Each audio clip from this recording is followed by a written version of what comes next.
Hello everyone, welcome to my channel again. I hope you all are doing well, and today we will discuss two topics. Like the first one is the age of the Chaucer and the second one is the summary of Beowulf. Okay, so let's start without wasting any minute.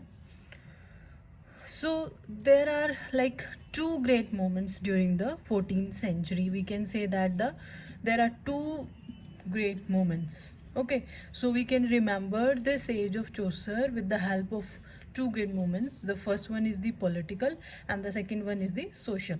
Okay, so political, in this we can culminate the region of Edward III, and in social we can remember that there is a region of Richard II. So you have to remember these two, that is Edward III and Richard II. Then another point of this age is that the French language is the lost its official prestige, and English became the speech not only of the common people but of the courts and the parliaments too.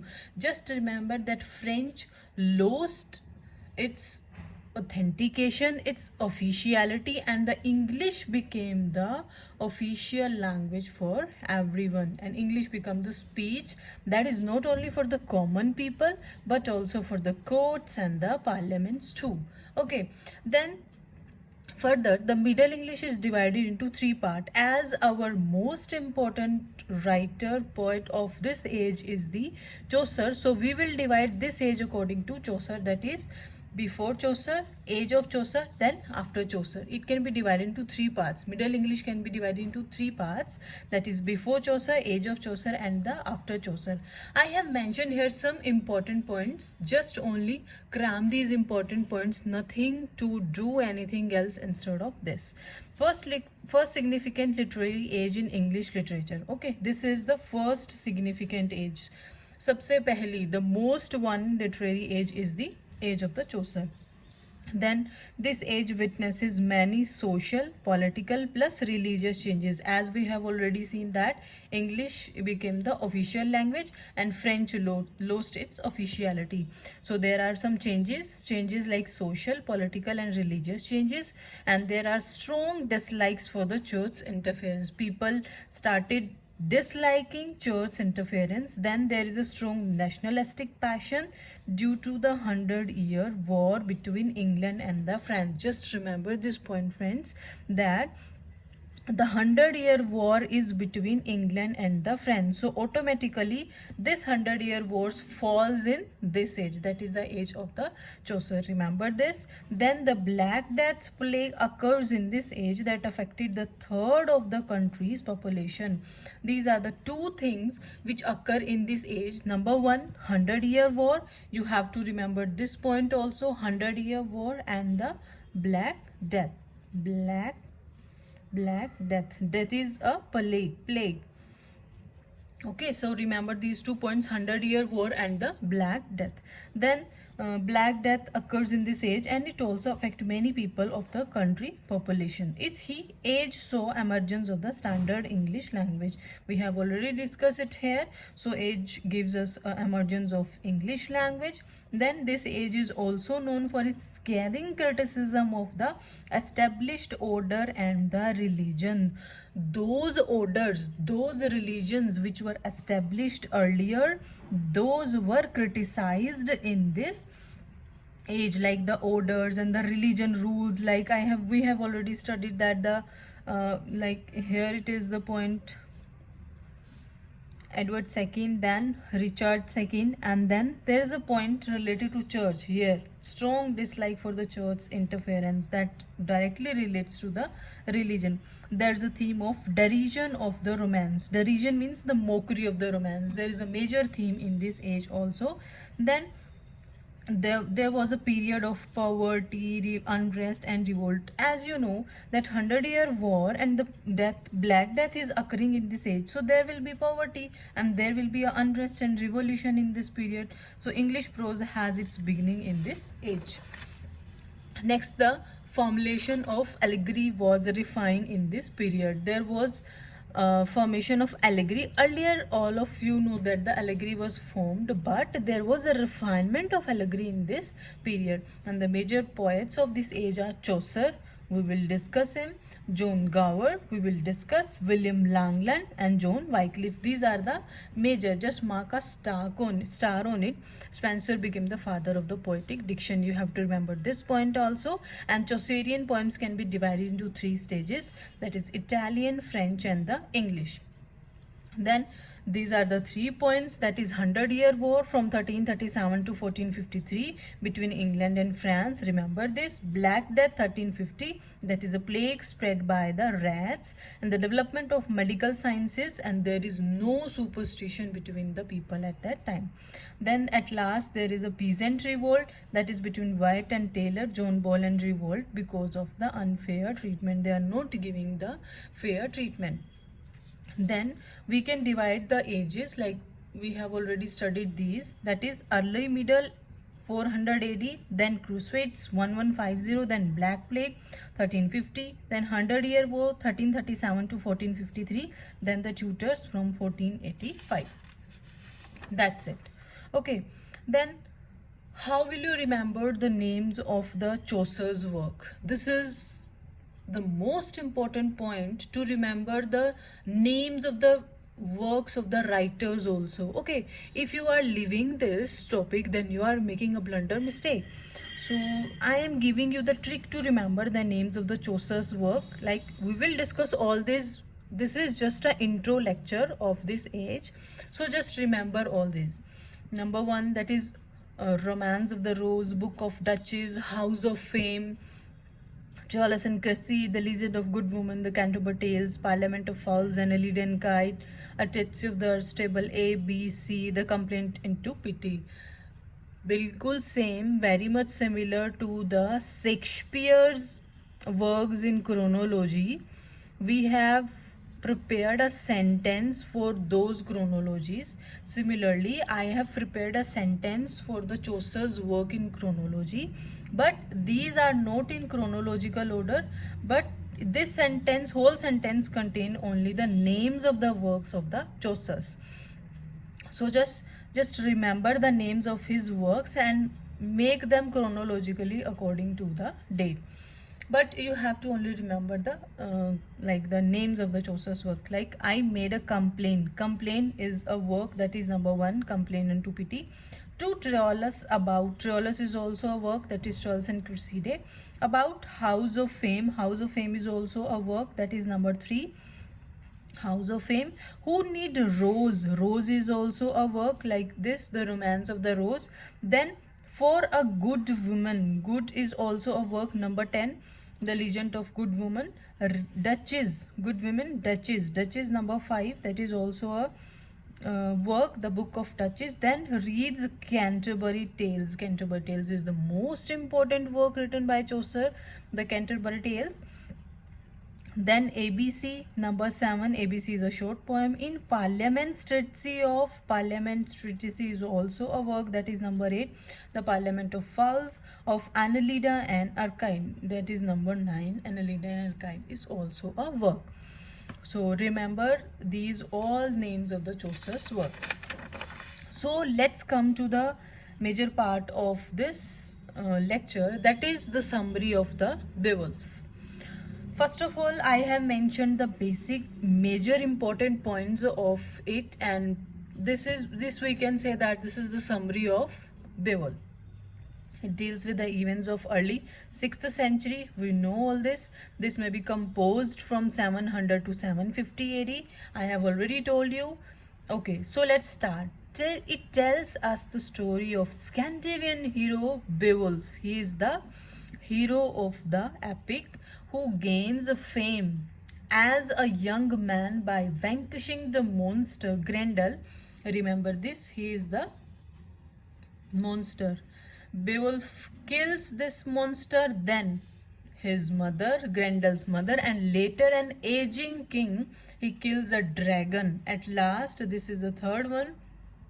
He kills the dragon, but soon dies. Who dies? About whom they are talking? They are talking about Beowulf. That Beowulf dies after the honored and the lamented. This is the summary of this Beowulf. Like, he is the Scandinavian hero, and he gains fame as a young man by killing a monster. The name of the monster is Grendel. Then after killing him, then Grendel's mother. After killing her, then at last he kills the dragon. Then it is a heroic poem. We know this. It is divided into two parts. This is also a very much important point. You may find a question in UGC net that in how many parts Beowulf is divided. We can say that it is divided into two parts. It opens in Denmark, where King Hrothgar has mid hall and called Heroed. As the poem begins, it opens in Denmark. Denmark is the setting of this epic, and where the King Hrothgar, he is the king of that place, and he has a mid hall. Mid hall is like, the name of the hall is Herod. Mid hall is like the place where they all got collected, and they're doing party. They are doing party. They are eating. They are dancing there, like the celebration hall. Okay, so it is a place of the celebration. This noise angers Grendel and an evil monster living near the swamps. When they all are enjoying in the Herod, the Grendel, the monster, got irritated by the voice of the Herod, or how the people are enjoying that place. He wants to take a revenge from these people. For 12 years, the creature terrorizes Herod with the nightly visits.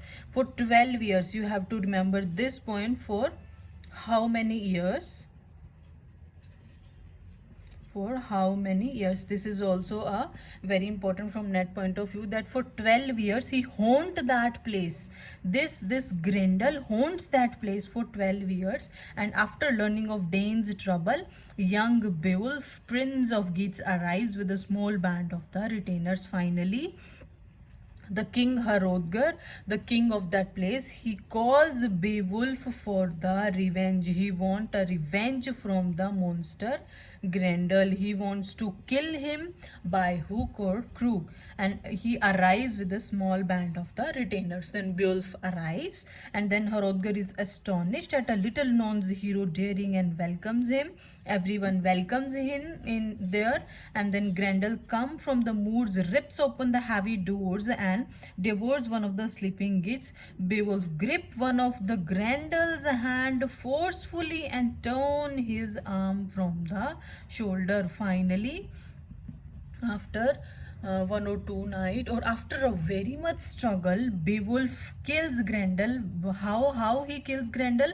One day Grendel came and he gripped his hand. He gripped his hand very tightly, and then one of the Grendel's hand was forcefully and torn out from his shoulder. His arm was torn out from his shoulder. Then Grendel returned to his swamp and he dies. Finally, the Grendel dies. Then next day, rejoicing of Herod. Now everyone is happy again. Everyone is enjoying they are again doing the celebrations. They are doing the parties, and they are doing a feast which is thrown in the Beowulf's honor. As Beowulf killed the monster, everyone was happy there. Okay, so this is the one point. Then, how could a mother be so irresponsible if she is not taking a revenge of his son's death? Then the Grendel's mother came. Another monster comes to avenge her son's death, and she kills one of the Hrothgar's men. She wants to take the revenge, and she kill Hrothgar's man. She kill one person of the king's estate. Then one morning, Beowulf dives into her lake to search for her, and she attacks him. Finally, the day has come when Beowulf dives into her place, and she attacks him again. And finally, and at last, Beowulf kill her with a sword. Finally, his mother also got killed. Okay, and she is killed by our hero, that is the Beowulf. Beowulf discovers Grendel's corpse, whose head he cut off and take back to the Herod. Finally, he cut the head of the Grendel's corpse, and finally back to that place where they all are again enjoying. Again they all enjoy, and Beowulf returns home to King Haglik of the Geats. Then the second part starts from here. In the first part we have discussed two things. Number one, the monster, the Grendel is died right now, okay. Then number two, his mother, that is Grendel's mother, also dies. Then number three, all the people in the Danes are happy. They think that we are free from the monster from right now. But the second part passes rapidly over the Haglik's subsequent death in the battle. There's a battle, and in that battle Haglik dies. So the death of his son, Beowulf's succession to kingship, and his peaceful rule for the 50 years. Finally, the kingship shifted to the Beowulfs, and then but tranquility ends when the great breathing dragon because enraged after a man steals from a treasure-filled lyre. Then the third monster is the dragon. Like he is protecting a treasure with his powers.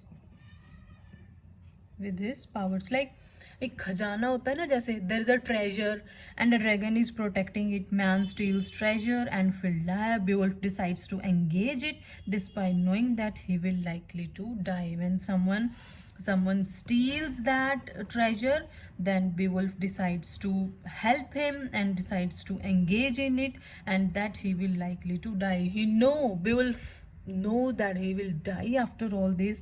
The fight is long and terrible, and Wiglaf also helps him. Remember this name, this is very much important from my point of view. Then they ultimately kill the venomous dragon, but Beowulf is mortally wound. Finally they got, like, they all killed the dragon, but Beowulf was very much like injured in that fight. And before he dies, he names Wiglaf his successor. Remember this name, as I have already told you that Wiglaf helps him. Then before he dies, he give him the name of his successor. He is cremated on a funeral pyre. Finally his people mourn his death. They all expresses the fear that without Beowulf, Geatland will be invaded by the nearby tribes. So that's the whole summary of the Beowulf. There is no need to go anything else, and just no need to go into the depth. I have already told you the opening lines, closing lines, prelude lines, character list, and this is the basic summary of the Beowulf. We can learn it with the help of this chart. That is number 1, Skyle Prelude, Hrothgar and Grendel. Then number 2, they received by Danes. Then he kills Grendel. Then number 4, the glory of Danes. Then Beowulf fights Grendel's mother. Then Danish court, Geatish court. Then Beowulf and the dragon fight. Then finally kills dragon and Geats mourn. And then we can say that this is the end of the epic. Okay, so there are 3 points. Number 1, that is Grendel's death. Then number 2, Grendel's mother. And number 3, the dragon.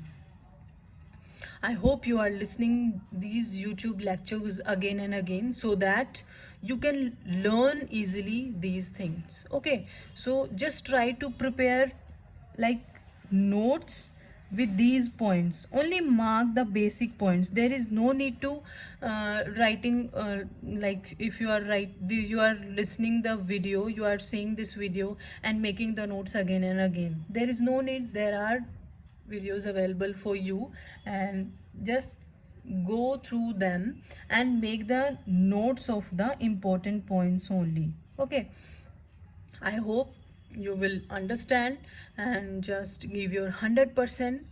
So till then, please like and subscribe my channel. Thank you.